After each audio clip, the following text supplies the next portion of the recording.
Hello and welcome to Nap Hammer's Parental Painting Projects.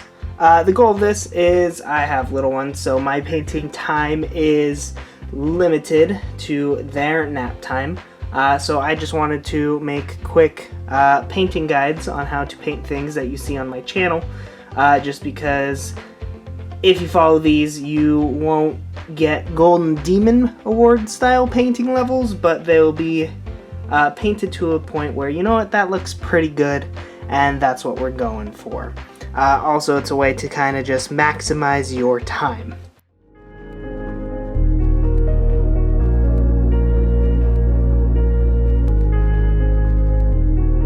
So on the channel lately, you saw these iron golems, and I'm going to go ahead and take you through how I painted up my iron golems ready for Warcry. So very first thing that we're going to start off with is I have two Chaos Warriors made from the Iron Golems bits. For the Iron Golems in Warhammer Age of Sigmar, if you're playing the Ravagers for a command point, you can bring up to 10 cultist models.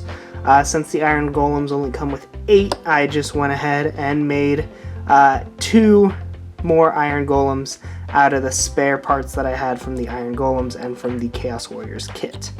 Okay, so let's go ahead and get started.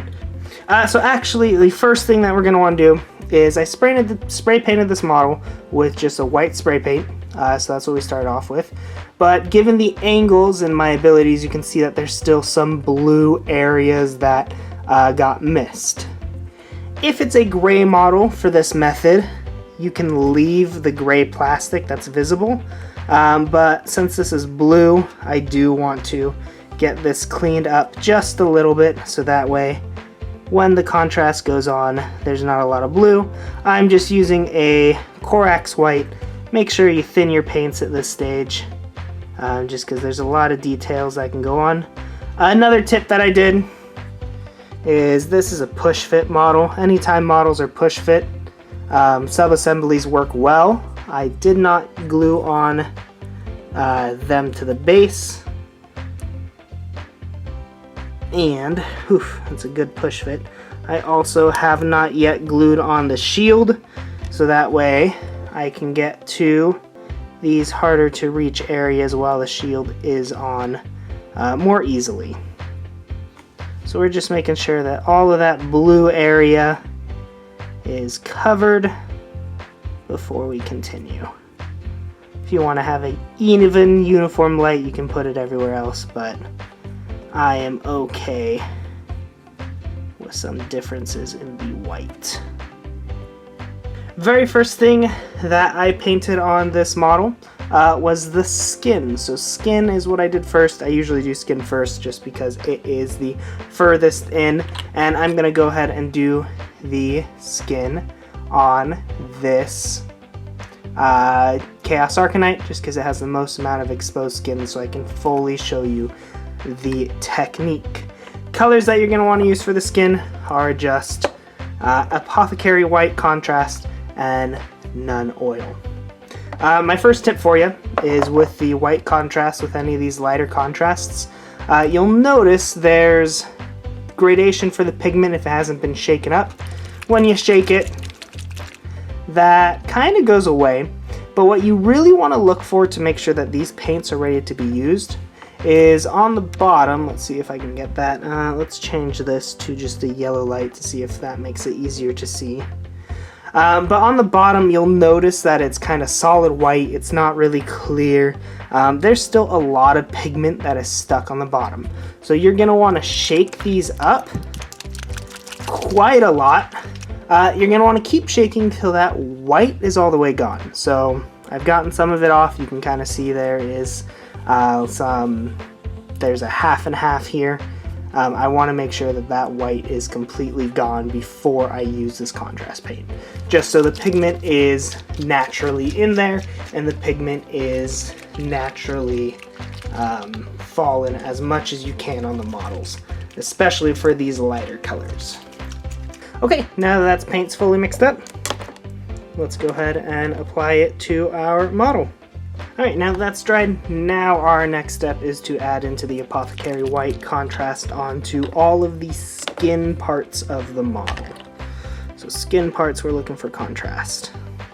You can go as light or as heavy with this as you want. It's in the initial stages, so if there's overlap, that is okay. We don't mind because it's an easy overlap to correct for.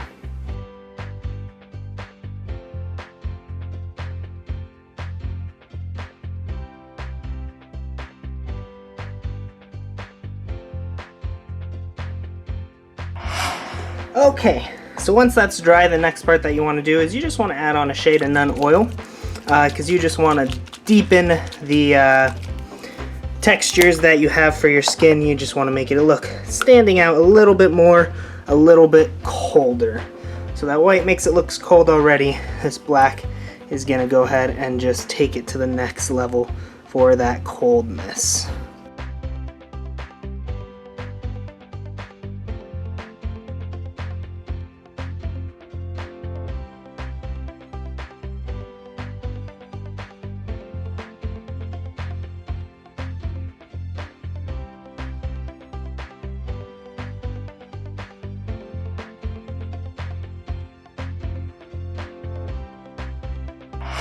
So now that we've left that dry, that gives us that nice dark grayish skin color for your Iron Golems.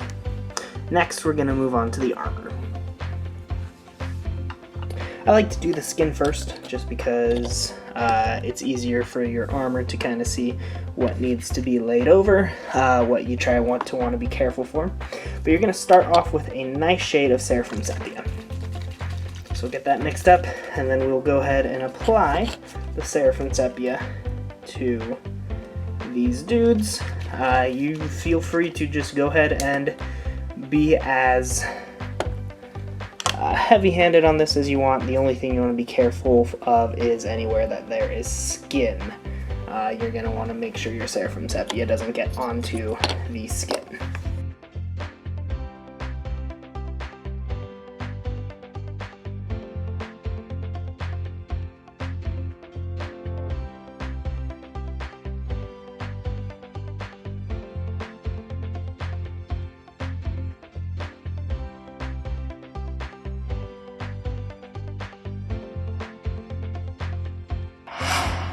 And once that's dry, the next step is to add on some Agrex Earthshade. I like to do this a little bit more on the edges, so that way it kind of gets that burnt effect where it's lighter in the middle but darker on the edges. So Agrex Earthshade added on after your Seraphim Sepia.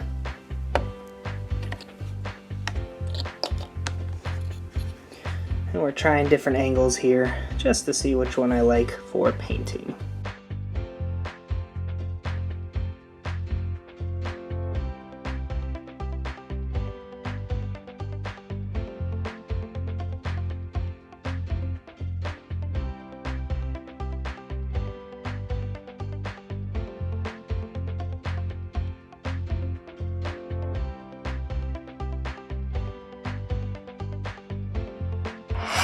Now that that has dried, I'm going to go ahead and work on the capes of these Chaos Warrior Iron Golems.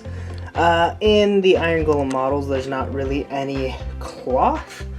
So for these guys, I'm going to have it match the base kind of closely and bring out that blue. So the order that I'm going to do is Altiok Blue, followed by a Pterodon Turquoise contrast, and then highlighted with Lothern Blue. So let's get started with that Altiok. Altiok or Alatoke. One of the two, one of those pronunciations. Alrighty, so we're going to make sure we get our paints nice and thinned and get that blue on there.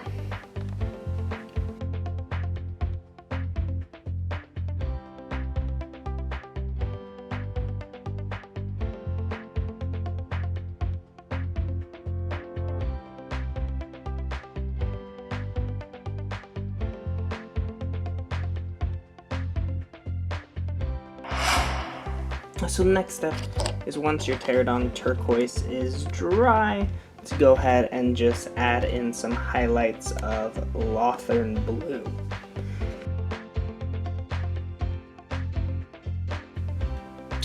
So for this, I'm just going to pick out the high ridges of the cloak, so that way I'm not spending too much time doing highlights, but it's still going to look good and look like I've picked out the edges and I've picked out specific parts, because that's what I am doing.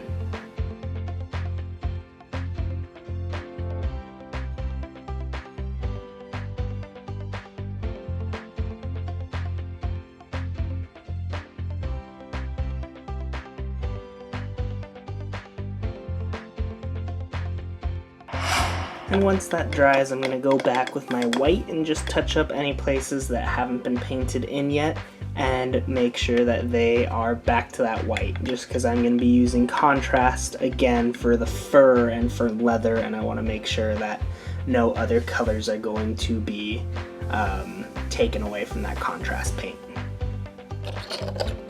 And there we go. There's our end results of our cloaks. Now we just have fur, leather, and weapons left to do, as well as armor accents. Alright, so now that we've touched back up the white, you'll notice I didn't do it perfectly, just because since I'm using contrast, I just more want the tops to be covered, that way they don't get tucked in. The Iron Golems themselves don't actually have a lot of fur or leather, so these are just two colors I'm adding in, but for anything leather, so like the gloves and the boots, I'm going to be using snakebite leather. And for the fur, I'm just going to be using a Gorgrunter contrast, Gorgrunter fur. So let's go ahead and get those on. So now that the contrast fur and leather's done, we're going to go ahead and start picking out the metal bits. I like to kind of just pick and choose which parts are metal, so I'll probably do like the shoulder pads on him, probably some of the panels. But that first layer of metal is going to be a warp block bronze. I'm going to keep it there, just because nap time's almost done, so dad duties will be calling. But if you want to add a highlight, I would recommend Brass Scorpion as the highlight for your warp block bronze. So we'll go ahead and pick out those metal pieces.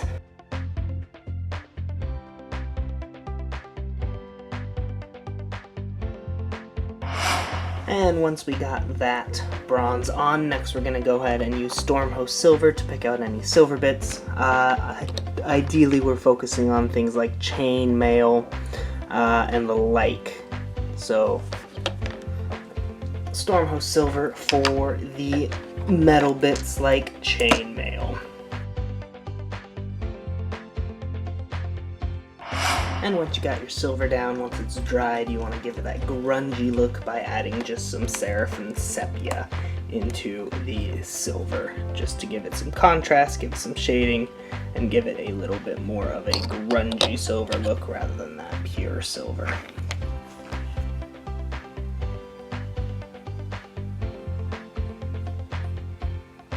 Then it also blends in well with that armor plating that you've already done.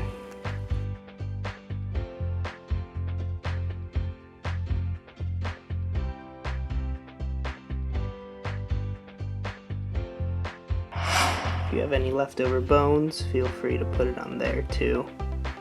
You just want to tie it all together. And the weapons themselves, it's just a, whoop, hitting the camera there. The weapons themselves are just a basilicum gray contrast on top of the white to give it that dull kind of metal feeling.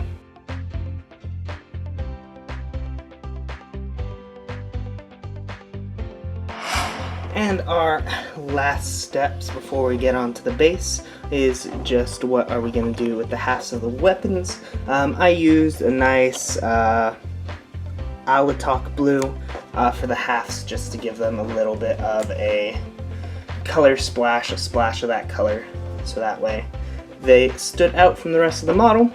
After you do this, any bits and bobs you want to pick out, I would say stick to metals, stick to silvers, golds, bronzes, anything to delineate the fact that these guys are the hand is shaky today. These guys are the smiths of the Chaos Legions. Their whole entire goal is to make the best weapons, make the best armor, make the best, and to be able to prove that to Archaon.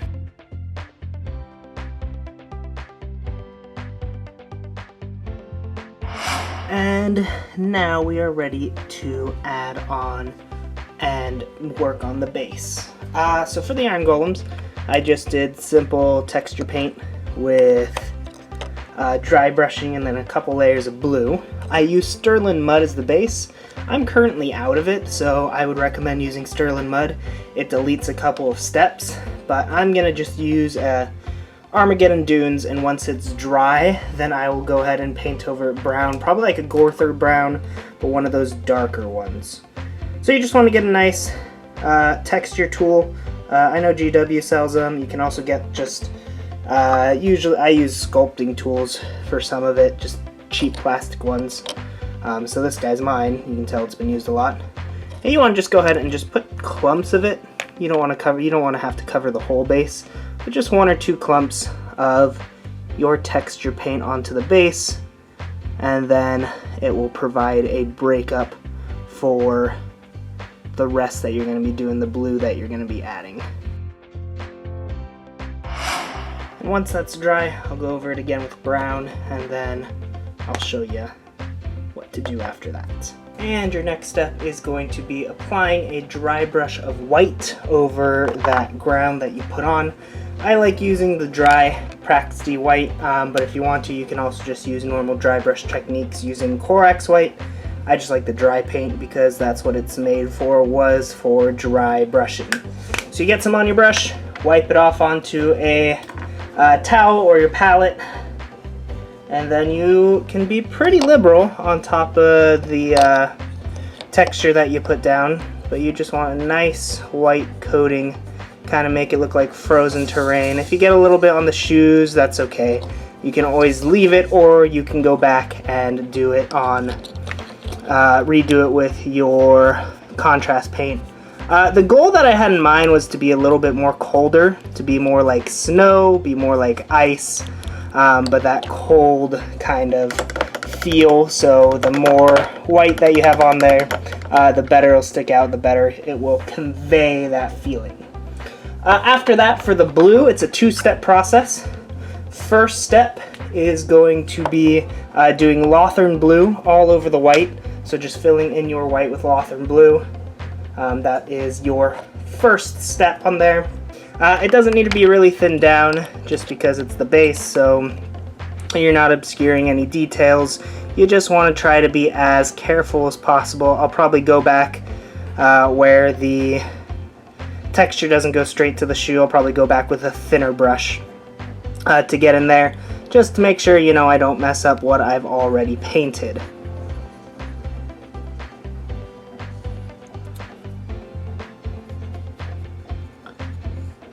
I will say, if you've ever wanted to do your own painting tutorials on YouTube, the biggest thing that I think I've run into, you've probably noticed, is camera placement.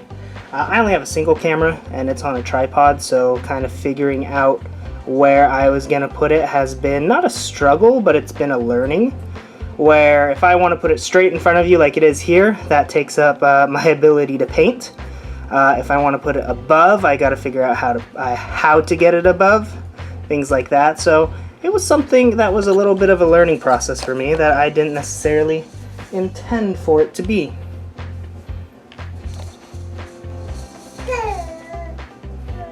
The little one's awake right now. He's in his play gym right now, getting an eye kept on him. So here's where it's going to probably be better to be a little bit thicker rather than thinner, is just where any paint's gotten onto the base, just so that way you can do a good cover up with not too much going on top of it. If there is some that's on top, that's alright. That's see-through. It's okay, it's not the end of the world. And now for the final step. I love contrast paints, and I think contrast paints have done a wonderful service for the painting community. just with the speed and techniques that they offer. The one thing that I am bummed about contrast paints is when they started those, they took away the glaze range. I really love glazes. I use them a lot. I still use them for the ones that I do have. So the blue was accomplished by adding a glaze on top of this base. So if you happen to have access to Guilliman's blue glaze, go ahead and use that to finish off the base. Otherwise, Talisar Blue is a good recommendation to use instead of the contrast. So Talisar Blue is a good contrast paint that you can use. So you want to go ahead and just be liberal with this. This is just to add that blue depth. The more you can get around feet, where the feet stand on, the better. But this is specifically for the basing and what your basing will look like. You also might need to do a second layer of this once it dries. It just depends on what you want the look to go and what it looks like when it dries for how much you want. Feel free to be liberal with this. You don't have to be super gentle or careful. If it overlaps, that's okay. Again, it's more kind of like an icy water, so that would kind of get all over the shoes and stuff. It wouldn't just stay where it was at.